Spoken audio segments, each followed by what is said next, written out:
عمر گزر گئی چٹائی پر بیٹھ کر نبی کی حدیث پڑھاتے. اگر دنیا میں یہ ولی نہیں ہے تو کتے لڑانے والا ولی ہے. بے شک بے شک بیٹھے ہو ٹر گئے ہو. بے شک. سبحان اللہ سبحان اللہ.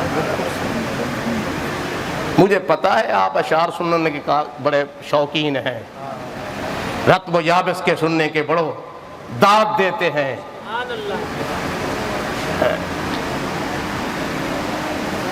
اگر یہ ولی نہیں ہے،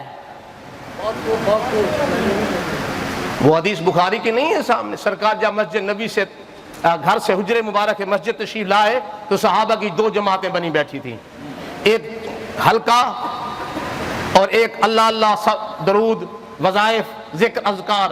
سرکار نے دونوں کو پہلے تو نظر رحمت سے دیکھا، یہ بھی کافی تھا. نظر پڑ گئی یہ بھی کافی ہے. لیکن سب نے چاہا کہ دونوں گروہوں نے کہ ہمارے ساتھ آ کے ہمیں معیت کا شرف بخشیں، سرکار ہمارے ساتھ بیٹھیں. مگر میرے آقا جا کے ان کے ساتھ بیٹھے جو حضور کی حدیثیں ایک دوسرے کو سکھا رہے تھے. دوسرے کا حضور ہم فرما انتم علل خیر، تم وہ کام کر رہے ہو اس کی مرضی قبول کرے یا نہ کرے، مگر یہ اس لیے کہ انما بعثت معلما، جو کہ میں معلم بنا کر بھیجا ہوں، میری مائیت ان کو نصیب ہوگی. جہاں بھی ٹیلے ٹبے پر بیٹھے ہو نبی کے دین کی خدمت کرتے جاؤ، سمجھو مائیت مصطفیٰ ساتھ ہے. اور نبی کے بغیر آخر میں اسی بات پہ اکتفا کرتا ہوں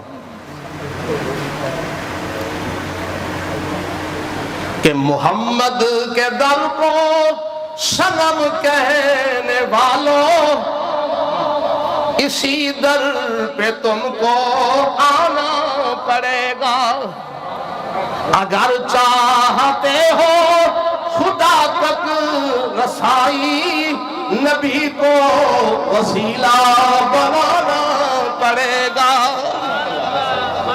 قسم ہے خدا کے رسول خدا کے خدا کی کہ صبح سعادت قریب آ گئی ہے، کہ سب نجدیوں کو میرے ساتھ مل کر رسالت کا نعرہ